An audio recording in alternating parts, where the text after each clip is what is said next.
Nihaw!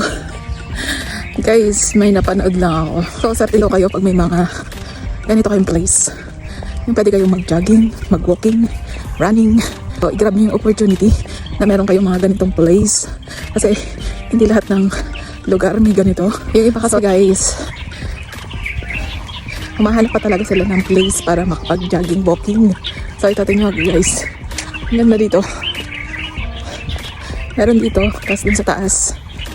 Tapos dun pa sa baba. Yung sa baba, marami matatanda dun. Dito, maganda tamakbo kasi flat siya. Doon naman sa taas, medyo may mga paahon. Yung sa baba, flat lang din. May mga kaunting struggle din, pero kayang-kaya. Oo, maganda talaga yung place na to. Try nyo na rin maglakad dito. Para sa maraming health benefits. So marami dito tumatakbo. Medyo makulimlim na ngayon, pero okay lang. So, gamitin nyo yung place para makapag-exercise tayo. Ayun lang guys. Sana hindi umulan. Makulimlim.